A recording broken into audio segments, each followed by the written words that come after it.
Hello, my name is Will. Welcome to a Let's Play of In the Hunt, and this is part of a kind of retrospective on the Metal Slug series of games. Now, you're probably wondering, why are you playing this game called In the Hunt if you're doing a retrospective of Metal Slug games?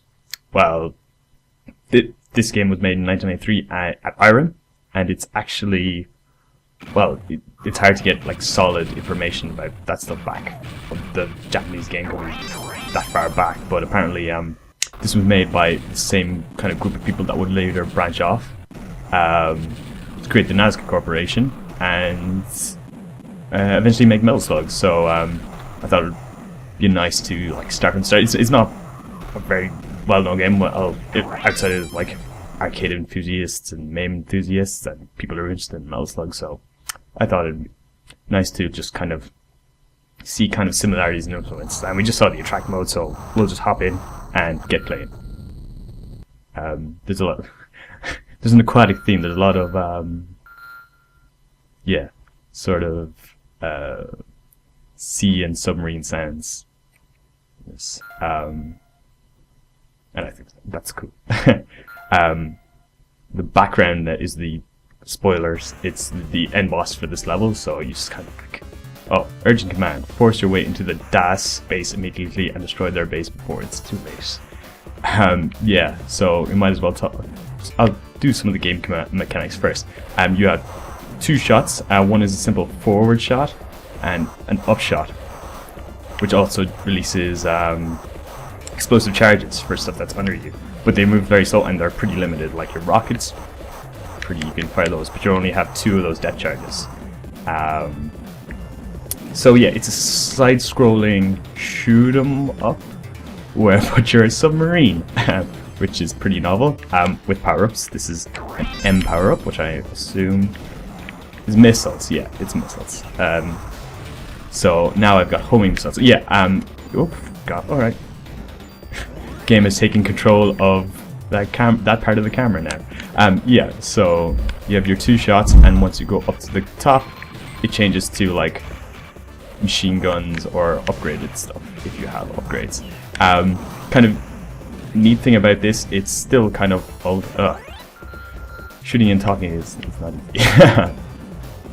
But yeah, it's side-scrolling, but it kind of differs in the kind of stuff of the time in that you have control of the scoring, so I can just completely ignore these guys and just kind of move ahead and try and... but you move pretty slow, and this boat ahead of me, well, behind me, is just kind of catching up on me. But I can still... I don't have to... well, cool. I can just ignore that guy, and if I beat him, I can beat him, but yeah. Cool.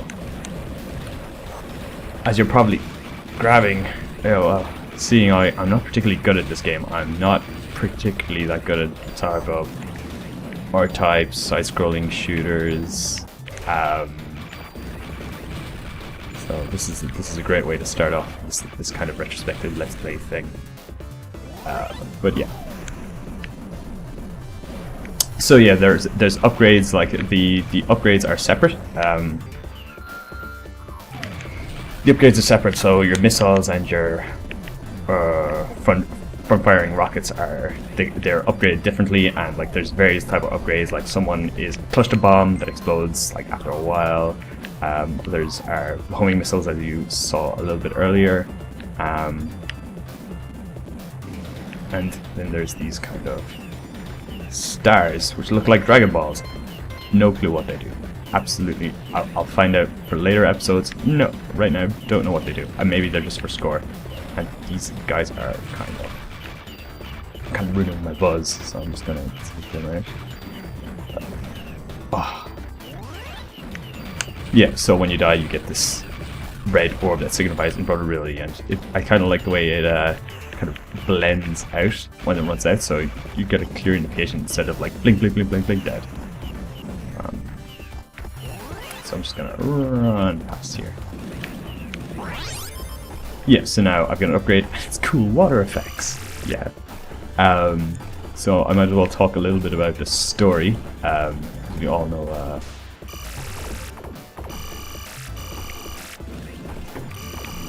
these weapons are really cool. The ice beams. It is the future, a nondescript future, and an evil organization called the Dark Anarchy Society has created a doomsday weapon that has melted the polar ice caps and created this doomsday scenario where the survivors have like gotten to high points and try to survive in this harsh climate, but they are the overlords with their militia and doomsday weapons. So it's up to you in the submarine Granavia. This is a new prototype submarine to stop them.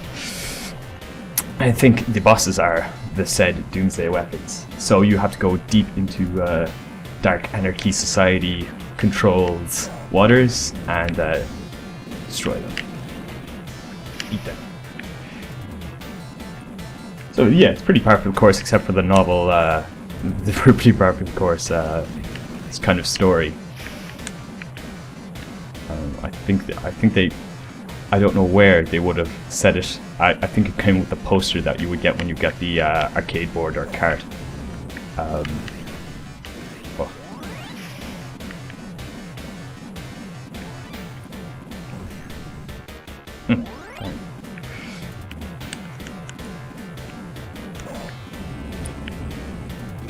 It is a pretty looking game. In the some of the later levels, the slowdown gets bad. Like, no more than you expect in some like an arcade game, kind of like this. But where it really falls apart is, and the animation is super smooth. The little effects and stuff and the little details are very nice. But where it kind of falls apart is kind of not great sound. The sound effects are a bit bleh, and the music is pretty Mega Drive or Genesis if you're in America. Pretty hard on the old ears. But yeah, it's not that bad. So you Sunken Town, 27th of May. Rain. Wear a coat, I guess. So yeah, this is where you kind of get like a doomsday scenario of, oh my god, that was our planet, you monsters.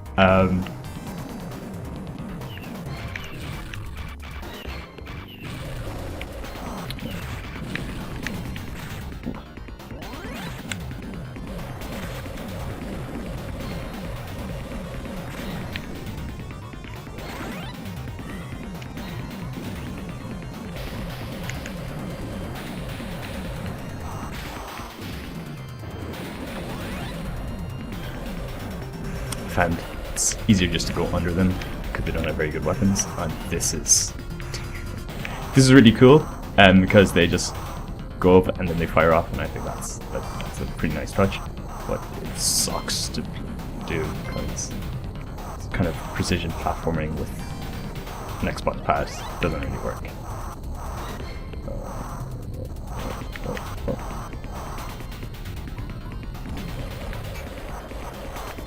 There we go. Back into the fray. This is where you kind of see sort of Metal Sluggy influences. This sort of stuff is kind of featured a lot in Metal Slug 1 and 2. Just kind of like the structural backgrounds and stuff. You get a lot of it. So it's kind of nice to see the heritage of it.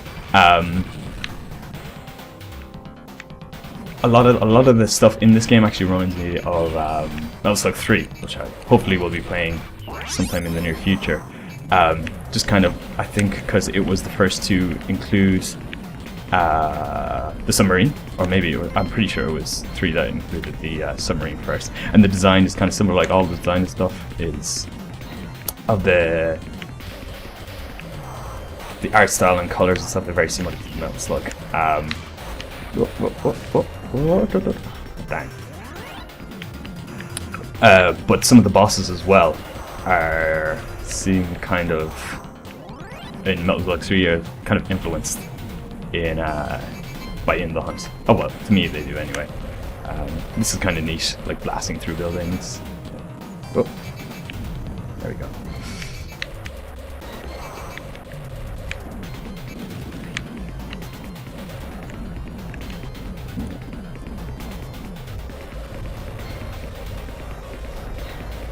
I think it's a pretty neat game. It's very novel in just kind of the whole duality of like there's guys up there and you're down here, and I think it's pretty interesting. I wouldn't be a fan of it. I don't particularly like this game because it's very difficult, and well, difficult for me anyway.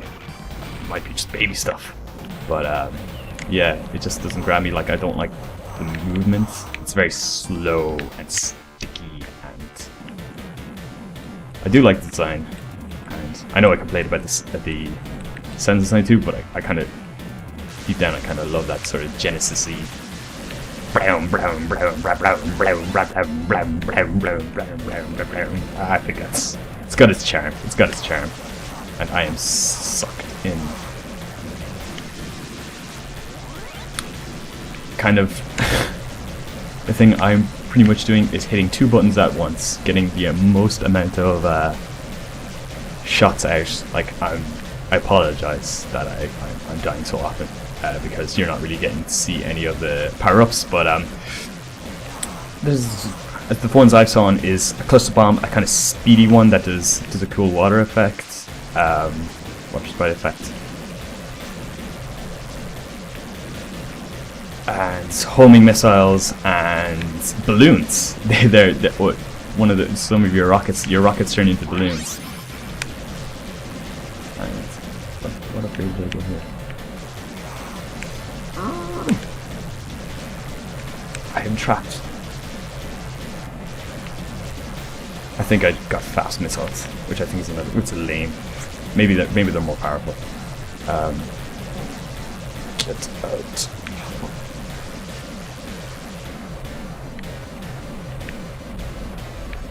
Alright, 1 down. 2 down! Alright. Oh, give me that. Alright.